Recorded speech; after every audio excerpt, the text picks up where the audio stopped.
लोकसभा चुनाव के दूसरे चरण के मतदान को लेकर केंद्रीय गृह मंत्री अमित शाह ने बयान दिया है। उन्होंने बयान देते हुए कहा कि आज पूरे देश भर में दूसरे चरण का मतदान जारी है। लोग भारी संख्या में वोट दे रहे हैं। मैं मतदाताओं से अपील करना चाहूंगा कि सुरक्षित देश के लिए, समृद्ध देश के लिए, गरीबों के कल्याण के लिए ऐसी पार्टी चुनिए जो अपने वादों पर खरी उतरे। देश भर में मोदी जी को तीसरी बार प्रधानमंत्री बनाने के लिए बहुत उत्साह है। मैं राहुल गांधी से पूछना चाहता हूं कि यदि आप पर्सनल लॉ को आगे बढ़ाएंगे तो क्या ये देश शरिया कानून के आधार पर चलेगा? किस प्रकार का पंथ निरपेक्ष संविधान आप इस देश में चाहते हैं? भाजपा ने अपने घोषणा पत्र में स्पष्टता के साथ कहा है कि हम यूनिफॉर्म सिविल कोड को लाएंगे। दूसरे चरण का मतदान पूरे देश भर में चालू है और अब तक का जो रुझान है, लोग भारी संख्या में वोट दे रहे हैं। सबसे पहले तो मैं मतदाताओं को अपील करना चाहूंगा कि सुरक्षित देश के लिए, समृद्ध देश के लिए और गरीबों के कल्याण के लिए ऐसी पार्टी चुनिए जो अपने वादों पर खड़ी रहे। देश भर में पूर्व, पश्चिम, उत्तर, दक्षिण में सब दिशाओं में प्रचार कर कर फिर से एक बार आज भोपाल आया हूं। देश भर में मोदी जी को तीसरी बार प्रधानमंत्री बनाने के लिए बहुत बड़ा उत्साह है और हर जगह पे वो प्रदर्शित हो रहा है।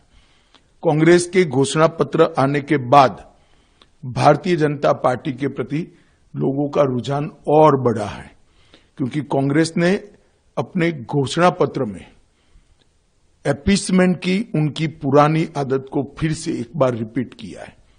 कांग्रेस के घोषणा पत्र में पर्सनल लॉ को हम आगे बढ़ाएंगे, ये बात की है।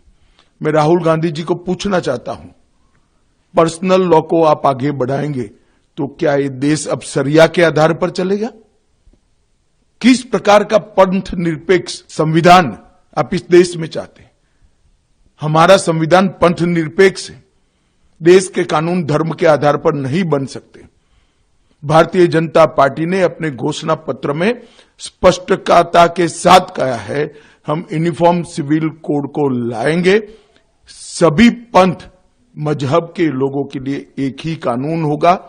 हमने ट्रिपल तलाक समाप्त किया है, यूसीसी की शुरुआत की है, उसको हम आगे बढ़ाएंगे। राहुल गांधी जी पर्सनल लॉ की बात करते हैं, वो देश को खंड खंड तोड़ने की बात है और शरिया के आधार पर क्या देश चलेगा?